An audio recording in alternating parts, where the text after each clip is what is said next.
সূরা নূহ। বিসমিল্লাহির রহমানির রহিম। রহমান রহিম আল্লাহ তাআলার নামে। ইন্না আরসালনা নূহান ইলা কওমিহি আন আনযির কওমাকা মিন ক্বাবলি আন ইয়াতিয়াহুম আযাবুন আলীম।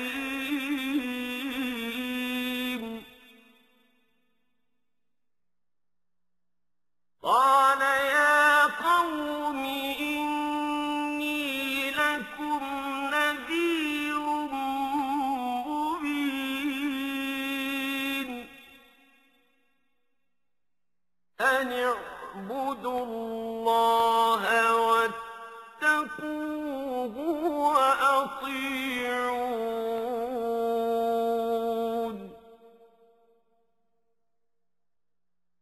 يغفر لكم من ذنوبكم ويؤخركم إلى أجل مسمى إن أجل الله إذا جاء لا يؤخر لو كنتم تعلمون। আমি নূহকে তার জাতির কাছে পাঠিয়েছিলাম। তাকে আমি বলেছিলাম, হে নূহ, তোমার জাতির উপর এক ভয়াবহ আযাব আসার আগেই তুমি তাদের সে সম্পর্কে সাবধান করে দাও। আমার আদেশ পেয়ে সে তার জাতিকে বলল, হে আমার সম্প্রদায়ের লোকেরা, আমি তোমাদের জন্য একজন সুস্পষ্ট সতর্ককারী ব্যক্তি মাত্র। আমি তোমাদের বলছি, তোমরা সবাই আল্লাহর আনুগত্য করো, সর্বাবস্থায় তাকেই ভয় করো, তোমরা আমার কথা মেনে চলো। এতে করে আল্লাহ তাআলা তোমাদের আগের গুনাহখাতা মাফ করে দেবেন এবং এই দুনিয়ায় তিনি তোমাদের এক সুনির্দিষ্ট সময় পর্যন্ত সুযোগ দেবেন। হ্যাঁ, আল্লাহ সেই নির্দিষ্ট সময়ে যখন এসে যাবে তখন তা কেউই পিছিয়ে দিতে পারবে না। কত ভালো হতো যদি তোমরা বুঝতে পারতে। قال رب إني دعوت قومي ليلا ونهارا فلم يزدهم دعائي إلا فرارا وإني كلما دعوتهم لتغفر لهم جعلوا أصابعهم في آذانهم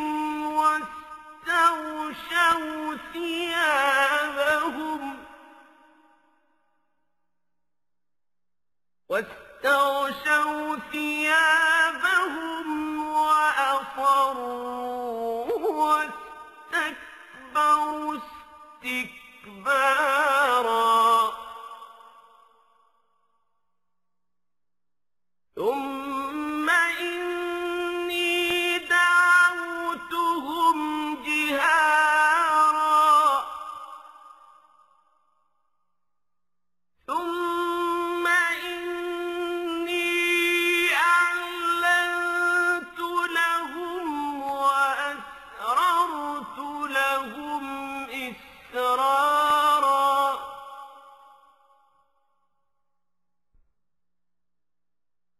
فقلت استغفروا ربكم إنه كان غفارا يرسل السماء عليكم مدرارا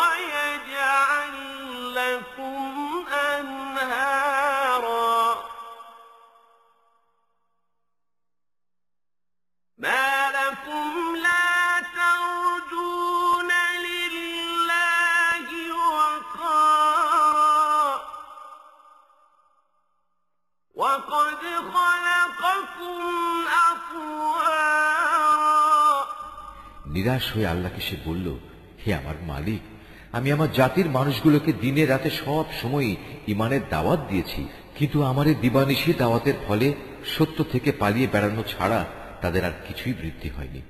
যতবার আমি তাদের তোমার পথে ডেকেছি যেন তুমি তাদের অতীত কৃতকর্ম ক্ষমা করে দাও, তারা ততবারই কানে আঙুল ঢুকিয়ে দিয়েছে এবং নিজেদের অজ্ঞতার আবরণ দিয়ে নিজেদের মুখমণ্ডল ঢেকে দিয়েছে।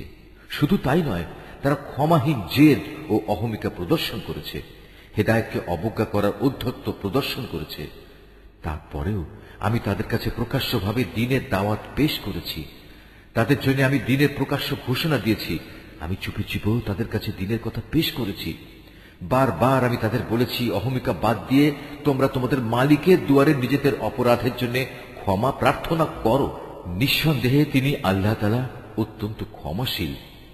তদুপরি আল্লাহ তাআলা তোমাদের উপর আকাশ থেকে অঝোর বৃষ্টিধারা বর্ষণ করবেন এবং পর্যাপ্ত পরিমাণ ধন সম্পদ ও সন্তান সন্ততি দিয়ে তিনি তোমাদের সাহায্য করবেন। তোমাদের জন্য বাগ বাগিচা ও উদ্যান স্থাপন করবেন। বিরান ভূমি আবাদ করার জন্য তিনি এখানে নদী নালা প্রবাহিত করবেন। এ কি হলো তোমাদের? তোমরা কি আল্লাহ তাআলার মান মর্যাদা ও শ্রেষ্ঠত্ব সম্পর্কিত কিছুই পাওয়ার আশা পোষণ করো না? অথচ তিনি ক্ষুদ্র একটি শুক্র কীট থেকে বিভিন্ন পর্যায়ে তোমাদের মানুষ হিসেবে সৃষ্টি করেছেন। ألم تروا كيف خلق الله سبع سماوات طباقا وجعل القمر فيهن نورا وجعل الشمس سراجا والله أنبتكم من الأرض نباتا ثم يعيدكم فيها ويخرجكم إخراجا والله جعل لكم الأرض بساطا لتسلكوا منها سبلا فجاجا। তোমরা কি দেখতে পাও না কিভাবে আল্লাহ তাআলা ৭ আসমান বানিয়ে স্তরে স্তরে সাজিয়ে রেখেছেন, কিভাবে এর মাঝে তিনি চাঁদকে আলো গ্রহণকারী ও সূর্যকে আলো দানকারী প্রদীপ বানিয়েছেন। আল্লাহ তাআলা তোমাদের মাটি থেকে এক বিশেষ পদ্ধতিতে উদ্গত করেছেন, ঠিক একটি তৃণখণ্ডের মতো করে। আবার জীবনের শেষে তিনি তোমাদের সেই মাটির কোলেই ফিরিয়ে আনবেন এবং তা থেকেই একদিন তিনি তোমাদের সহসা বের করে এনে নতুন জীবন দান করবেন। আল্লাহ তাআলা তোমাদের জন্য এই জমিনকে বিছানার মতো সমতল করে বানিয়েছেন, যাতে করে তোমরা এর বুকে উন্মুক্ত ও প্রশস্ত পথ ধরে চলাফেরা করতে পারো। قال نوح رب إنهم عصوني واتبعوا من لم يزده ماله وولده إلا خسارا ومكروا مكرا كبارا وقالوا لا تذرن آلهتكم ولا تذرن ودا ولا سواعا ولا يغوث ويعوق ونسرا وقد أضلوا كثيرا ولا تزد الظالمين إلا ضلالا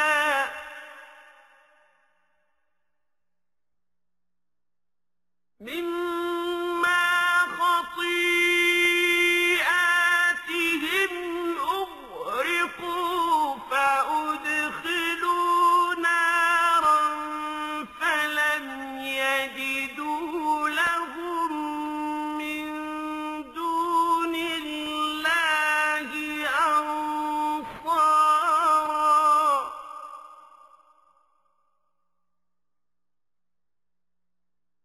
وقال نوح رب لا تذر على الأرض من الكافرين ديارا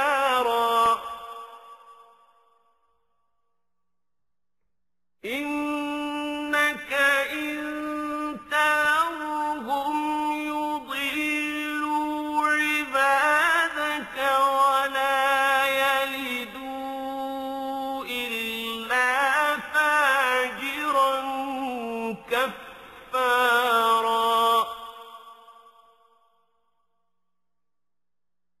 رب اغفر لي ولوالدي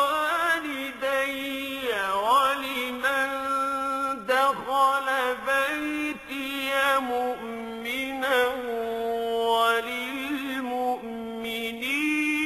والمؤمنات ولا تزد الظالمين إلا تبارا নূহ বলল, হে আমার মালিক, আমার জাতির লোকেরা আমার কথা অমান্য করেছে। আমার বদলে তারা এমন কিছু লোকের অনুসরণ করেছে যাদের ধন সম্পদ ও সন্তান সন্ততি কেবল তাদের বিনাশই বৃদ্ধি করেছে। তারা সত্যের বিরুদ্ধে সাংঘাতিক ধরনের এক ষড়যন্ত্র শুরু করেছে। তারা বলে, তোমরা তোমাদের সেসব দেবতাদের কোনো অবস্থায় পরিত্যাগ করো না। ওয়াদ সুয়া নামক দেবতাদের উপাসনা কিছুতেই ছেড়ে দিও না। ইয়াগুস, ইয়াউক ও নাসর নামের দেবদেবীকেও ছাড়বে না। হে মালিক, এরা বিশাল এক জনগোষ্ঠীকে পথভ্রষ্ট করেছে। তুমিও আজ এ জালেমদের জন্য পথভ্রষ্টতা ছাড়া আর কিছুই বাড়িয়ে দিও না। অতঃপর তাদের নিজেদের অপরাধের জন্যই তাদের মহাপ্লাবনে ডুবিয়ে দেয়া হয়েছে। পরকালেও তাদের জাহান নামের কঠিন অনলে প্রবেশ করানো হবে। এ অবস্থায় তারা আল্লাহ তাআলা ব্যতীত দ্বিতীয় কাউকেই সাহায্যকারী হিসেবে পাবে না। নূহ আরো বলল, হে আমার মালিক, এ জমিনের অধিবাসী জালেমদের একজন গৃহবাসীকেও তুমি আজ শাস্তি থেকে রেহাই দিও না। আজ যদি তুমি এদের শাস্তি থেকে অব্যাহতি দাও, তাহলে এরা পুনরায় তোমার বান্দাদের পথভ্রষ্ট করে দেবে। শুধু তাই নয়, এরা ভবিষ্যতেও দুরাচার, পাপী এবং কাফের ছাড়া কাউকেই জন্ম দেবে না। হে আমার প্রতিপালক, তুমি আমাকে, আমার পিতামাতাকে তোমার উপর ঈমান এনে যারা আমার সাথে ঈমানের এই ঘরে আশ্রয় নিয়েছে এমন সব ব্যক্তিদের এবং সব ঈমানদার পুরুষ ও মহিলাদের ক্ষমা করে দাও।